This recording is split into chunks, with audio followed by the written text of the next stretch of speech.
Assalamualaikum, salam belajar. Selamat gabung kembali. Kita akan melanjutkan kembali pembahasan sosiologi kelas 10 pada bab 3 tentang nilai, norma, sosialisasi, dan ragam gejala sosial. Ayo kita belajar bersama. B. Nilai dan keteraturan sosial. Pada pembahasan sebelumnya, banyak istilah nilai yang Anda temukan. Nilai apakah itu? Apa perbedaan nilai dengan norma? Baca dan pahamilah penjelasan berikut untuk memahami mengenai norma. 1. Nilai. Nilai berasal dari bahasa Inggris value yang berarti suatu yang berharga. Nilai adalah suatu ukuran dalam melakukan aktivitas, ukuran dalam hal yang dianggap baik oleh masyarakat setempat. Nilai juga seperti suatu anjuran dalam berperilaku. Nilai sifatnya tidak formal seperti norma karena nilai merupakan hasil konstruksi masyarakat akan suatu hal. Nilai memiliki dua sifat, yaitu baik yang gam berarti nilai berguna bagi kehidupan masyarakat dan diinginkan, sedangkan nilai tidak baik adalah suatu nilai yang tidak diharapkan dan dianggap tidak memiliki manfaat oleh masyarakat. A. Pengertian nilai. Beberapa ahli berpendapat tentang nilai, diantaranya sebagai berikut. 1. Surjono Sukanto. Nilai menurutnya merupakan suatu konsep abstrak yang memiliki dua makna yang berbeda. Di satu sisi terdapat nilai baik yang membawa masyarakat menjadi terintegrasi. Adapun nilai tidak baik akan membawa masyarakat pada kondisi konflik. Jadi, menurutnya nilai memiliki dua sisi yang berbeda. 2. Wood. Menurut Wood, nilai merupakan sebuah petunjuk.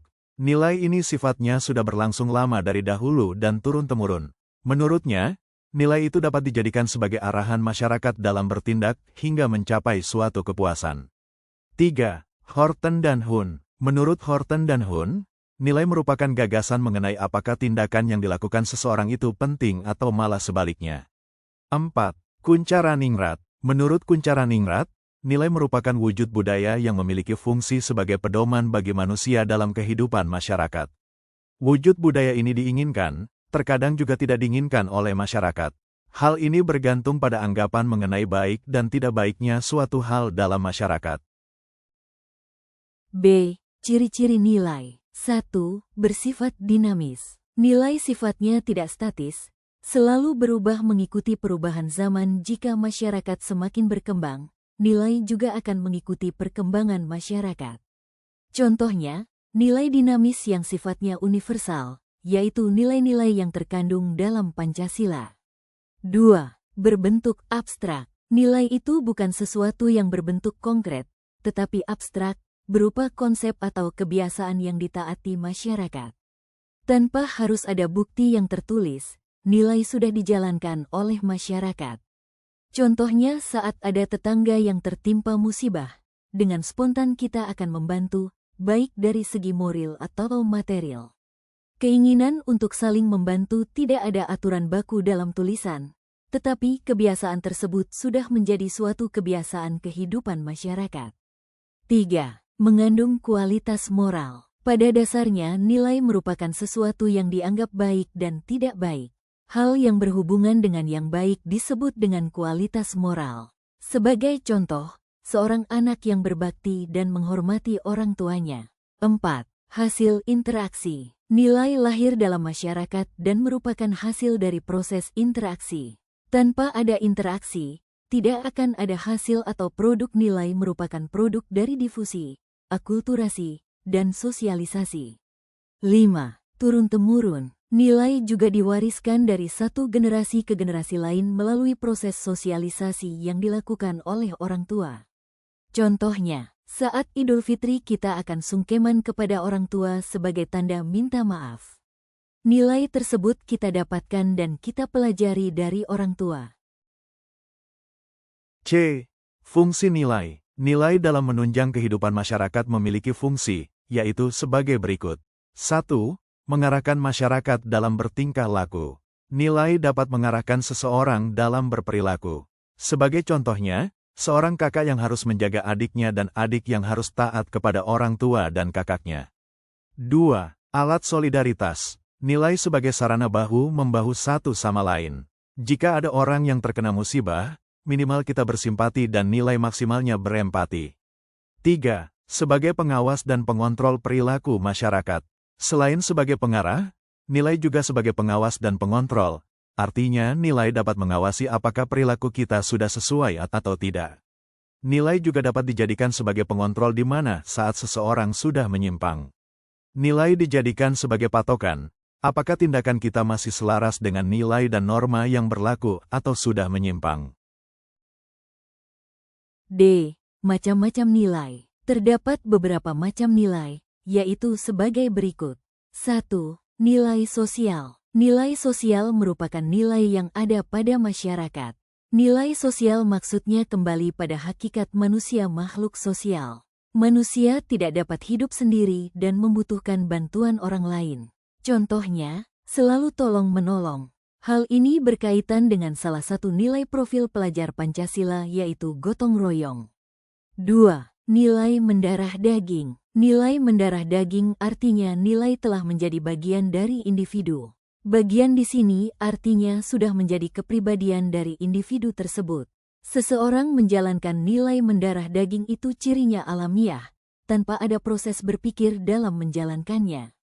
Jika seseorang melanggar nilai, ia akan merasa bersalah dan menyesal. Contohnya, orang tua merasa gagal mendidik jika melihat anak sendiri melakukan pelanggaran terhadap nilai dan norma yang berlaku. Contoh lainnya, seorang guru merasa bertanggung jawab jika anak didiknya gagal dalam mengikuti tes. Meskipun bukan sepenuhnya salah guru, naluri guru mengatakan bahwa hal tersebut merupakan tanggung jawabnya. 3. Nilai domina. Nilai dominan merupakan nilai yang dianggap paling penting dibandingkan dengan nilai sosial, nilai mendarah daging, nilai ekstrinsik, dan nilai intrinsik. Tidak semua nilai dapat dikatakan dominan. Ada ukuran tertentu yang mengategorikan bahwa nilai tersebut bagian dari nilai dominan, di antaranya sebagai berikut. A. Jumlah orang yang menganut nilai tersebut. B. Seberapa lama nilai tersebut dipakai oleh masyarakat. C. Adanya perasaan bangga saat melaksanakan nilai tersebut. Contoh nilai dominan, Tanzia merupakan anak seorang buruh bangunan tidak melanjutkan sekolah. Namun, ia tetap selalu belajar apapun ilmunya. Menurutnya, belajar itu bukan hanya ketika sekolah, tetapi belajar memiliki makna lebih dan dapat berguna untuk kehidupan masa depan. 4. Nilai ekstrinsik. Nilai ekstrinsik merupakan sebuah nilai yang terbentuk karena pengaruh dari lingkungan sehingga pandangan masyarakat akan sangat memengaruhi secara garis besar akan suatu hal. Contohnya, kita sebagai orang Indonesia yang terdiri atas banyak agama, suku, ras dan etnis harus saling menghargai. Tidak ada istilah ras superior atau suku yang unggul, semuanya memiliki perbedaan dan memiliki keunggulannya masing-masing. 5. Nilai intrinsik. Nilai intrinsik merupakan kebalikan dari nilai ekstrinsik. Subjektivitas dalam nilai ini sangat tinggi. Semuanya bersumber dari dalam individu. Contoh nilai ini yaitu adanya HAM, hak asasi manusia. Nilai menurut Profesor Notonegoro. 1. Nilai material makanan. Merupakan kebutuhan manusia yang mendeskripsikan nilai material. Nilai ini berhubungan dengan segala sesuatu yang dibutuhkan oleh fisik dan bentuknya nyata. Selain makanan, contoh dari nilai material adalah kesehatan, pakaian, dan tempat tinggal. 2. Nilai vital. Merupakan nilai yang menunjang segala aktivitas manusia. Nilai ini berperan sebagai penunjang. Contohnya saat kita akan memulai aktivitas belajar mengajar di sekolah. Ada beberapa nilai vital yang dibutuhkan, seperti buku tulis, ballpoint, ponsel, dan alat tulis lainnya. 3. Nilai rohani. Nilai rohani merupakan sebuah nilai yang dibutuhkan oleh kebutuhan rohani atau batin manusia. Contohnya melakukan ibadah. Nilai rohani terdiri atas 4 macam, yaitu sebagai berikut. A. Nilai kebenaran. Nilai kebenaran adalah suatu nilai yang sumbernya berasal dari logika, pikiran, dan nalar. Semua bentuk nilai dalam nilai kebenaran bersumber dari akal manusia. Butuh proses pemikiran terlebih dahulu untuk mengetahui nilai kebenaran, berbeda dengan nilai mendarah daging yang hanya melibatkan naluri. Contohnya, polisi memberikan tindakan berupa pemberian surat tilang bagi pengendara yang melakukan kesalahan. Polisi akan bertindak sesuai dengan aturan yang berlaku, seperti memberikan surat tilang serta diselesaikan melalui jalur sidang di pengadilan. B. Nilai keindahan. Nilai keindahan berhubungan dengan nilai estetik. Nilai ini bersifat universal. Namun, dalam nilai keindahan ini akan terdapat perbedaan pendapat, bergantung pada orang yang menilainya. C. Nilai moral. Nilai moral adalah nilai yang berhubungan dengan baik dan buruk yang kemudian biasanya dijadikan sebagai pedoman. Sebagian orang menyebutkan nilai moral sebagai nilai kebajikan. Nilai moral juga merupakan sistem penilaian yang bersumber dari kehendak atau karsa. Intinya nilai moral ini adalah nilai yang baik. Contohnya, bertutur kata yang sopan dan lemah lembut kepada orang yang lebih tua. D. Nilai religius. Nilai religius merupakan nilai yang memiliki sumber mutlak. Mutlak di sini maksudnya adalah sumber nilai ini berasal dari Tuhan Yang Maha Esa. Ketika seseorang beribadah sesuai dengan ajarannya, itulah yang disebut dengan religius. E. Nilai rekreasi. Nilai rekreasi merupakan nilai selingan untuk mengisi waktu senggang. Meskipun selingan, nilai rekreasi memiliki kegunaan untuk memenuhi kebutuhan jasmani dan rohani. Contohnya, melakukan olahraga dan mendengarkan musik. 2. Keteraturan sosial. Keteraturan sosial merupakan keadaan yang menunjukkan hubungan di antara setiap anggota berlangsung secara harmonis, tertib, serta damai. Setiap anggota masyarakat menaati nilai dan norma yang berlaku. A. Syarat berlangsungnya keteraturan sosial. Untuk berlangsungnya keteraturan sosial, terdapat syarat yang harus dipenuhi, di antaranya sebagai berikut. 1. Norma yang sesuai dengan kebutuhan masyarakat. Aturan yang dibutuhkan masyarakat akan menjadikan masyarakat taat akan hukum. Sebagai contoh, aturan adanya jaga jarak saat masa pandemi dengan menerapkan protokol 5M. Mayoritas masyarakat menaati aturan tersebut karena masyarakat butuh aturan yang dapat mengendalikan keadaan chaos di masyarakat. 2. Ada aparat yang mengontrol jalannya norma. Jika norma sudah ada, tetapi tidak ada aparat yang mengontrol, tidak menutup kemungkinan banyak masyarakat yang melanggar norma. Jika ada aparat, masyarakat akan menaatinya sehingga keadaan menjadi teratur. 3. Kesadaran setiap anggota masyarakat. Masyarakat sadar pentingnya suatu norma karena tidak dapat dipungkiri masih banyak orang yang melanggar norma. Namun, norma memiliki banyak manfaat dalam kehidupan sosial. B. Bentuk-bentuk keteraturan sosial. Setelah membaca mengenai pengertian keteraturan sosial, sudah pahamkah Anda? Selanjutnya, baca dan pahamilah penjelasan berikut mengenai bentuk keteraturan sosial. 1. Tertib sosial. Tertib sosial adalah kondisi masyarakat harmonis. Keadaan harmonis dapat terjadi ketika perilaku masyarakat selaras dengan nilai dan norma yang berlaku. Masyarakat tanpa harus diminta menaati aturan yang berlaku. Kondisi tertib sosial dapat tercapai jika terdapat nilai dan norma yang jelas serta masyarakat sadar dan memahami arti dari nilai dan norma tersebut. Contohnya, ketika jadwal pembagian bantuan langsung tunai, BLT, yang dihadiri oleh sejumlah orang, mereka berusaha untuk tertib dengan antre untuk mengambil BLT.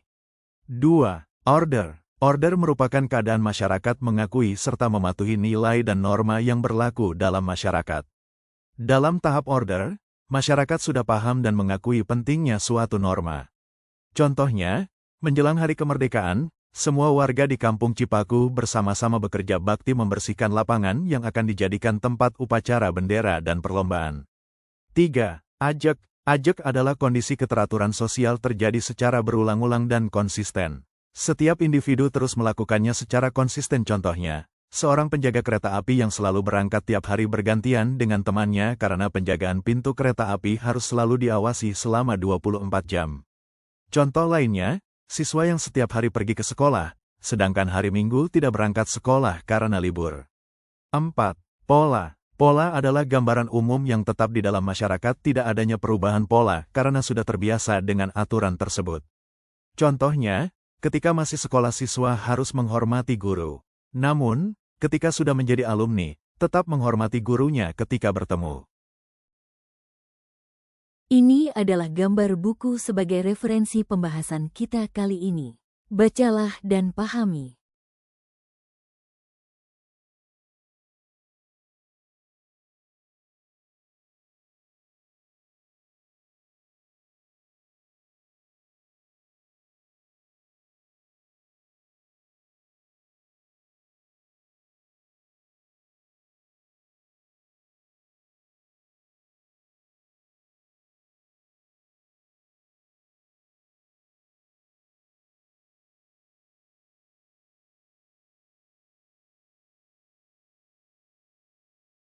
Video kali ini hanya membahas poin B. Nilai dan keteraturan. Lanjut lagi nanti poin C. Sosialisasi. Hatur nuhun, dukung terus barudak.